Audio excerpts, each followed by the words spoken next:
Ya Rasulullah, ya Habibullah,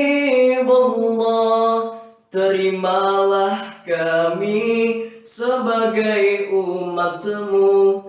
Ya Rasulullah, ya Habibullah, kami rindu padamu. Bismillahirrahmanirrahim. Assalamualaikum warahmatullahi wabarakatuh. Sahabatku yang dirahmati Allah, dunia merupakan fase yang paling singkat dalam kehidupan. Maka, apa yang akan kita kejar di dunia ini? Karena sejatinya, dunia merupakan tempat kita meninggal dan di akhiratlah tempat kita tinggal. Sebelum menuju surga atau neraka, umat manusia akan dibangkitkan dan dikumpulkan untuk menjalani pengadilan dari Allah Subhanahu wa Ta'ala. Pada hari itu, manusia mengalami kebingungan dan memikirkan nasibnya sendiri. Bahkan ketika orang tua, suami, anak di sebelahnya diseret oleh malaikat, mereka tidak dapat saling membantu karena mereka lebih memikirkan nasibnya masing-masing. Tapi pada saat situasi genting seperti itu, ada satu sosok yang tiada henti-hentinya memohon kepada Allah untuk keselamatan manusia lainnya. Pertanyaannya, siapakah sosok yang sebenarnya dimaksud? Sosok itu tidak lain dan tidak bukan adalah panutan kita semua, yaitu baginda Nabi Muhammad SAW. Sehingga mari kita coba refleksikan bersama. Bagaimana nasib kita ketika di padang mahsyar nanti, di mana lautan manusia berkumpul menjadi satu? Apakah kita yakin bisa selamat dari seramnya padang mahsyar? Tentu kita tidak bisa hanya mengandalkan amal perbuatan kita. Lalu, apa yang akan kita andalkan ketika di sana? Satu-satunya yang bisa kita harapkan adalah syafaat dari baginda Nabi Muhammad SAW. Tapi, coba kita renungkan kembali. Memang benar bahwa satu-satunya yang Nabi fikirkan adalah umat beliau. Tapi, coba kita pikir kembali. Berapa jumlah umat Nabi Muhammad dari awal hingga akhir? Lalu bagaimana caranya agar Rasulullah SAW bisa mengenali kita dari banyaknya jumlah umat beliau? Rahasianya hanya satu, teman-teman, yaitu dengan memperbanyak sholawat kepada Nabi Muhammad SAW. Apa dalilnya? Rasulullah SAW bersabda, Inna awlan nasi biyaumal qiyamah aktsaruhum alayya sholatan. Yang artinya, sesungguhnya orang yang paling dekat denganku nanti di hari kiamat adalah yang paling banyak membaca sholawat kepadaku. Hadis riwayat Tirmidzi. Sehingga mari kita coba sama-sama periksa bagaimana dengan sholawat kita kepada beliau. Allah memerintahkan kita untuk sholat. Apakah Allah sholat? Allah memerintahkan kita untuk zakat. Apakah Allah zakat?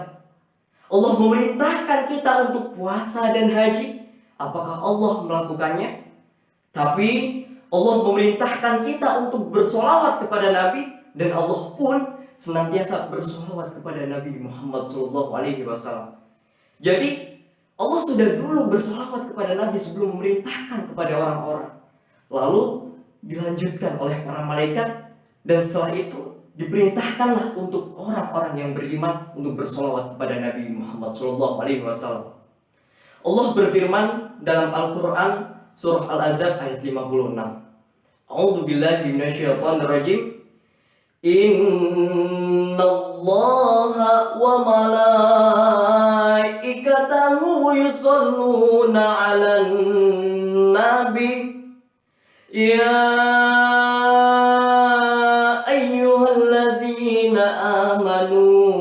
Sallu alaihi wasallimu taslima. Shadaqallahul azim. Sesungguhnya Allah dan para malaikatnya senantiasa bersolawat kepada Nabi. Hai orang-orang yang beriman, bersolawatlah kamu untuk Nabi dan berikanlah salam penghormatan kepadanya. Coba bayangkan, Allah dan para malaikatnya saja bersolawat untuk Nabi. Lalu Setelah itu yang dipanggil untuk berselawat kepada Nabi adalah hai orang-orang yang beriman. Bukan ya ayyuhan nas, wahai umat manusia. Bukan. Bukan juga ya ayyuhal muslimun, wahai umat muslim. Bukan. Jadi ini orang-orang khusus yang dipanggil oleh Allah untuk berselawat kepada Nabi Muhammad, yang nantinya insya Allah Allah jadikan sebagai orang yang paling dekat dengan Nabi Muhammad ketika di hari kiamat nanti. Sahabatku yang dirahmati Allah, ada satu kisah menarik, yaitu seorang lelaki yang bermimpi berjumpa Rasulullah SAW. Di dalam mimpinya ia menyapa Rasulullah, "Ya Rasulullah." Tapi respon Nabi tidak menoleh kepadanya. Ia pun langsung bingung dan berlari menuju Rasul dan bertanya, "Ya Rasulullah, kenapa engkau tidak menoleh kepadaku ketika aku panggil? Apakah engkau ini marah kepadaku ya Rasulullah?" Maka dijawab oleh Rasulullah, "Tidak, saya tidak marah kepadamu. Bagaimana mungkin saya marah kepadamu? Kenal saja saya tidak." Maka orang itu tambah bingung dan bertanya, "Ya Rasulullah, bukankah para ulama itu menjelaskan bahwa kenalmu kepada umatmu itu melebihi kenalnya seorang ibu kepada anaknya, dan cintamu kepada umatmu itu melebihi cintanya seorang ibu kepada anaknya?" Maka Rasulullah pun menjawab, "Mereka berkata benar, tapi kenalku kepada umatku itu bergantung pada kadar selawat yang mereka baca."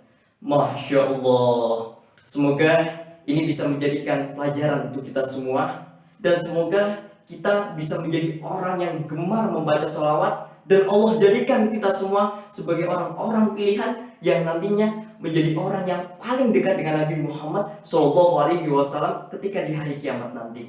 Amin ya rabbal alamin. Sekian yang dapat saya sampaikan. Wabillahi taufiq wal hidayah. Wassalamualaikum warahmatullahi wabarakatuh.